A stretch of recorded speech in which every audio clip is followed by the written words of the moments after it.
Hey guys, DJ here at Top Tech Cards and Games with a Force of Will deck tech. First off, I want to apologize that it's a little bit blurry today. The lights in the store have been acting kind of goofy, and I have a weird thing going on with the camera, but wanted to get a video made and couldn't really get it fixed, so here we are. Today I'm going to do a deck profile for Blazer Reanimator. It basically focuses on the Incarnation engine. I'm not sure if you guys are really familiar with it or not. I'll talk about it in the video a little bit later on.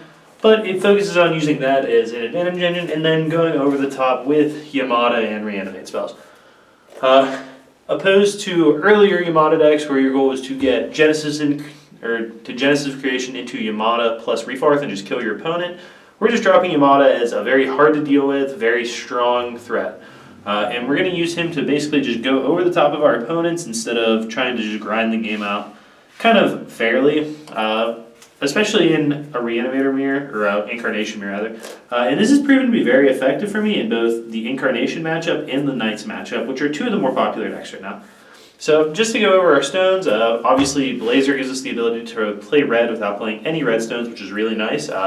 It's let this deck run away from using Scheherazade as its ruler and the full Rainbow Stone mana base, which is nice, and it does create a bit of an issue if you happen to flip your Blazer and have it die. You don't have red anymore, but this hasn't been an issue yet. The existence of Blazer deters your opponent from flipping the ruler enough that you generally don't get the chance to flip Blazer, have him die, and lose your red mana. So that could be something that needs fixed in the future, but so far we're so good, I'm not worrying about it. I could easily add some red, but we'll talk about that as we go through the stones. First off, we have 4 black-white stones. We are playing a black-white-red deck.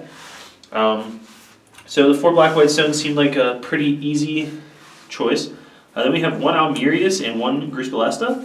Grus Ballesta could easily be a basic black stone to make my deck a little bit less weak to split Heaven and Earth, but I decided just to go with the utility, and it just was a strong card. I don't want to pass up on it. Almirius is extremely good with Yamada. 16 damage flying over is always really good, and it was just too good to pass up on. Plus, to consistently be able to cast Genesis on turn 4, I found myself needing 6 white sources.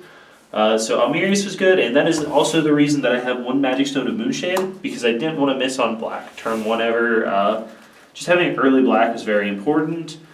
And I mean, this could easily also just be a basic white stone. We could get a lot less greedy, play a basic black stone, basic white stone, just have the 5 special stones.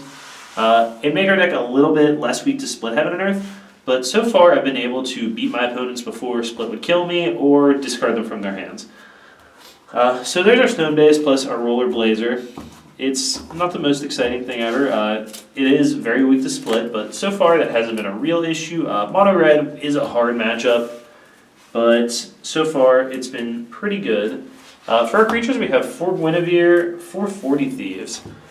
These guys are both in our deck to help us draw and discard, dig us deeper into our library, and find ways to put Yamada and then just various addition fields into our graveyard so that we can get them back into play for basically free and really just take the game over. Guinevere is really strong in this deck because she has such strong synergy with Ruck Egg and Rasputin, which we have 4 copies of Ruck Egg and 3 copies of Rasputin in here. Rasputin is pretty good in that she lets us pay 200 to just put her back in our hand after we sacrifice her Guinevere, and Ruck Egg just searches out either another Ruck Egg or any other red card. Pretty frequently we'll use it to search out Yamada actually, so that you can draw 2, search Yamada, discard Yamada, and your grave is already set. Rasputin and Ruck Egg are also extremely important to the Incarnation aspect of the deck, which we will talk about in a minute. Last card that we kind of use to incarnate and to fill our yard is 1 copy of Card Soldier Club. I decided to use Card Soldier instead of the more efficient beater of, I can't remember the Resort creature now, that mills 2, it's a 6/6. I don't know the name off the top of my head, but I chose to take the card that mills more. Putting 4 cards in your bin is a lot more than 2. It might not seem like it, but when you're looking at random mill, you kind of need to take all you can get. Then the Incarnation part of the deck, we have 4 Hasters, 4 Nyarlathotep, and 2 Yogg-Sothoth. These cards are basically the reason you're able to grind so well against other decks. You're already doing one of the more unfair things you can do in this game right now, playing these basically costless creatures that just keep the advantage in Ruck Egg and Rasputin. They'll just come back to your hand or put other cards into your hand to sacrifice. And it just lets you play these extremely efficient threats early on. You know, like when your turn 1 play is Rook Egg pass, turn 2 you play a Rasputin, play out pass or kill your opponent's creature, play Rasputin again, like you're very far ahead now. Or even search like a Guinevere and play it, you're very, very far ahead. And with that, you can keep chaining those cards together to clear your opponent's hand out, clear their board. If you ever get behind on board, you can incarnate out Yogg-Sothoth, which will kill all their 2-drop or less creatures. That card single-handedly makes the Knights matchup very good. And if you can't find Yamada and discard Yogg, it's not too bad to spend 3 or 4 mana to put Yogg back into play. It is a 15/15 Pierce. But these are the cards that let you just kind of outclass other decks naturally for the most part. And they're just a very strong engine. Being able to play Nyarlathotep's for 0 mana to make sure your opponent doesn't have any way to stop your combos is just really good. Then we have 4 copies of Yamada. I've built Yamada decks on this channel before, so if you've been watching for a long time, you've seen them. This card is just really strong. It's the best threat you can put into play. In the game. It just ends the game faster than anything else. As far as getting into play, we have 4 copies of Book of Ivon and 4 copies of Genesis of Creation. Now, the downside to playing all these cards is that it adds bricks to your deck, which are not as present in the regular Incarnation decks. The Incarnation deck is already quite bricky. The Forcible Mulligan system, coupled with 40 Thieves and Guinevere, lets you very easily sculpt your hand and fix it to be what you want it to be. But these are your ways to get Yamada back into play on turn 3 and turn 4. And if you have a very good hand, you can put like 2 Yamadas, book in your graveyard, and then Genesis for Yamada, book, get back the other Yamada. And if that works out and you have 2 Yamadas on turn 4, the game is over. I've never lost a game with that, and I don't think anyone will. Our last couple of cards in our deck are 2 copies of Realm of Pure Spirits, which we can also put into play with Genesis, so Genesis for Realm plus Yamada. Yamada never taps to attack, so it's just always going to be untargetable if you get that playoff. And again, the game is just very hard to lose when you have that, because now you can block one of their creatures, after they've spent some mana if you need to. They can never use a removal spell to get rid of your Yamada, and it just makes your deck very hard to deal with. The downside to playing this Reanimate package in this deck, if you notice, these are all of my non-creature spells in my deck. The 8 Reanimate spells and 2 Realm of Pure Spirits. Then I have also these 4 Yamadas that are basically all of the deck's removal and text slots that it would normally play.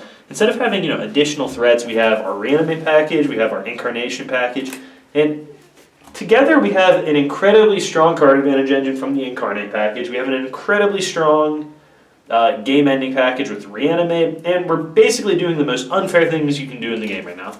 But we have created a deck that has very little removal, can get rushed down if it doesn't find Yogg or enough Hasters or ways to play it. Hasters and Rook Eggs to block with and stuff in the early game, you can get rushed down. And it's also kind of weak to Split Heaven and Earth. So basically our worst matchup would be a very aggressive-minded mono-red deck that's not relying on its roller. Because when you're relying on your roller, you will just lose to Blazer. And I mean, it almost is just irrelevant that we don't have red if you happen to kill our Blazer at that point, because your roller mattered much more than that. We will already be partway set up at that point in the game, and I mean, you still have to kill the Blazer for us to lose our red. So, all in all, that's what really gives this deck trouble. Our lack of efficient early removal really causes a hassle for us. But the deck does the most powerful thing I think you can be doing in the format right now, and that's why I think it's a really good deck for you to check out. It's really fun to play. I've been having a ton of fun playing it. I just put it together about a week ago, and every game I've played with it has been a blast. It seems like I'm just doing something ridiculously broken every single game. The Incarnate deck was already sick. Reanimate was already sick before, and just jamming them together has been a ton of fun. The big loss from the old version is, you lose out on the one-turn kill aspect of Refarth, which is kind of a buzzkill. Like, it was cool to just go 4 mana, you're dead. But you don't need that as badly right now. The format's not so fast that when you're not killing your opponent on turn 4, like, the game is over, like it was in the, Mono Bahamut meta, where there was, one deck. And you also don't have access to the mana to reliably cast those cards because of the mana base we're using, which is kind of crappy, but at the same time, the added utility of Blazer is definitely an upside. And what this deck does that the other versions didn't do is win the game without reanimating. So there's just a lot of pluses to this deck. It's really cool, really powerful. It's a ton of fun. And I hope you guys liked it. Thanks a ton for watching, guys. Make sure you like the video, subscribe to the channel. There's always more Forcible content coming soon. So Make sure you guys check it out. If you're from the Pittsburgh area, we have tournaments. Check us out on Facebook, facebook.com/TopDeckCardsAndGames. It's in the info. If you guys want to talk about the deck, matchups, sideboarding, changes you would make even, just let me know down below in the comments. I try to keep up with them. So, again, just thanks a ton for watching, guys, and I'll see you soon.